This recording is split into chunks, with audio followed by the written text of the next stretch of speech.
And so, before I get into my final thoughts here on why I thought Toy Story 2 was better, I just want to say one more thing about the story. In the last clip, I said that, Pixar finds the drama in the world that they created. Like the fact that these toys want to, like when I talked about the conflict between Woody wanting to be in a museum or played with by with it played with by a child. Fucking A.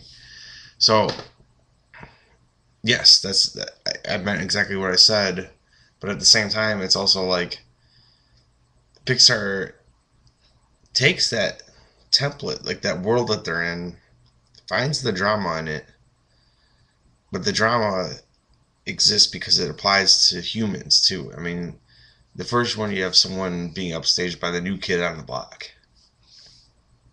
That's not something that just applies to toys. And the second one, it's kind of what do you want to be? What matters more to you? Being admired or being loved?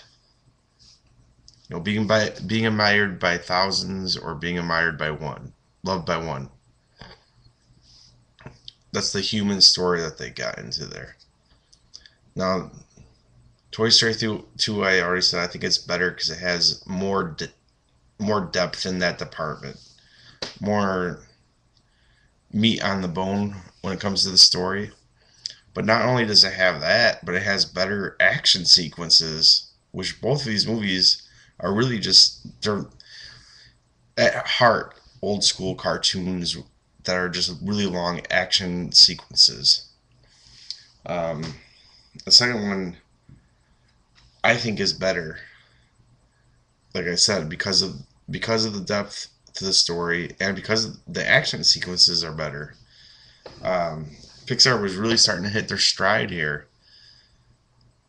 I think there's a couple action sequences that are just brilliant. Like just a couple sequences in general are brilliant. Like leading up to the end, um, when the toys are trying to rescue Woody and they're going across the street to get to the toy store. I thought it was a brilliant idea that they came up with to steal construction cones and uh, go across the street. I love the mechanics of how they made that scene work, where they moved the construction cones. And the car was about to hit him, swerves to the right, and goes into the spikes that the construction cones were guarding. I love the fact that you had all these drivers that would like almost kill themselves to avoid hitting cones. I mean, that's just great. That's just something that like, yeah, a kid's gonna laugh at the goofy cartoon characters walking across the street with the cones, but adults just gonna go, "That's fucking funny, man." These people are like nearly like you have a semi truck that goes trying to avoid the cones, jackknifing practically.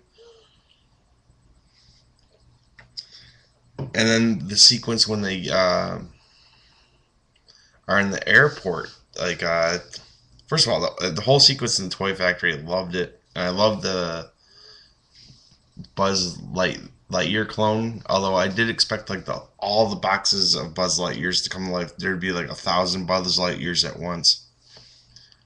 I'm not sure why I didn't go for that too. Probably because it'd be too much work.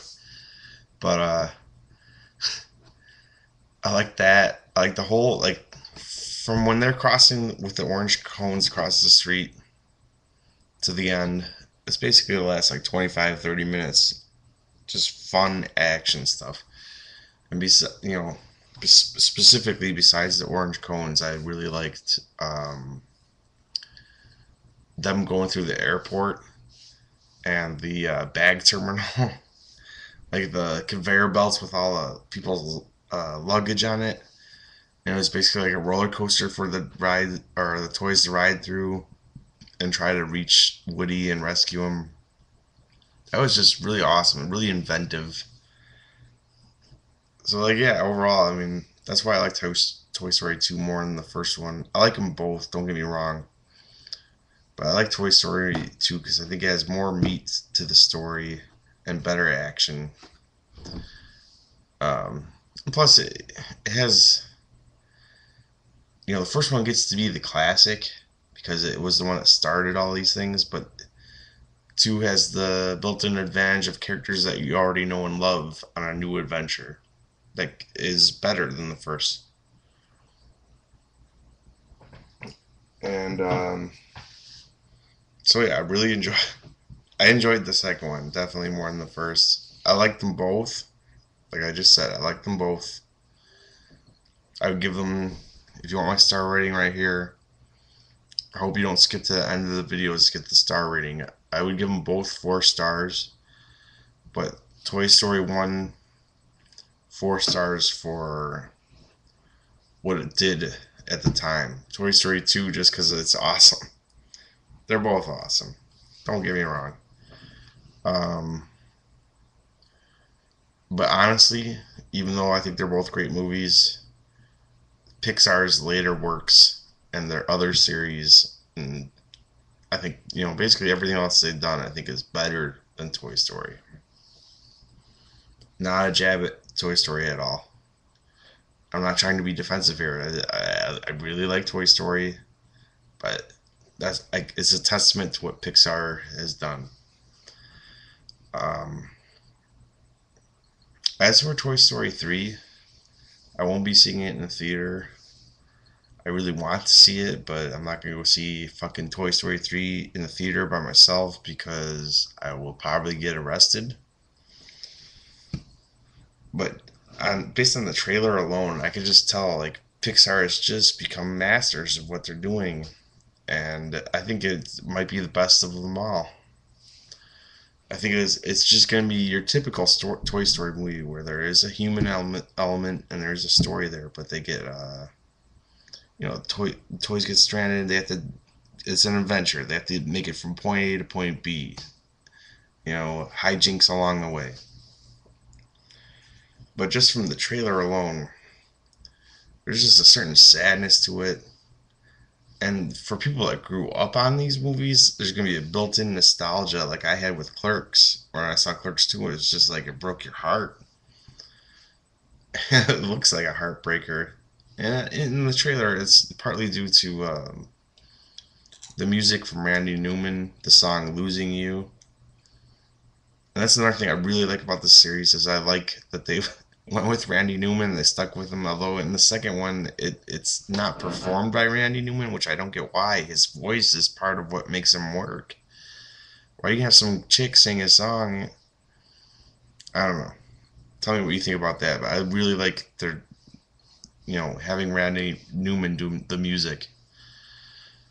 Um, but yeah, in the new trailer, they play his song and it's all sad. But like, Andy's growing up now.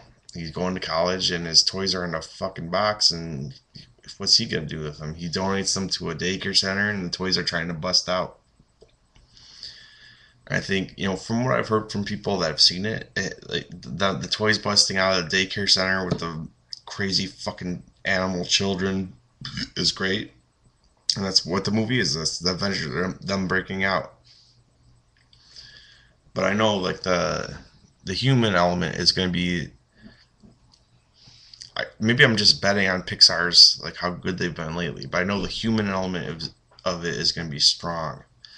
I think it is just from premise alone. Like you have these characters that you've known and loved for 15 years, and now the kid's grown up. He doesn't want these. He doesn't need toys anymore. I think that what I would do with it. I haven't seen it. I know people have seen it, but I'm just saying like from the premise that I know, like I would have them trying to get out of the daycare center. But once they got out of the daycare center, to try to relocate Andy, maybe Andy rediscovers his childhood. It makes him the toys remind him of his childhood, so he displays them on a shelf or something in his dorm. I think that would be like a nice light touch and good way to end the series. But I haven't seen it. If I'm totally way off, tell me. But if you actually watched all 3 of these videos, thanks a lot. It's awesome. And let me know what you thought of the series. Let me know what you thought about what I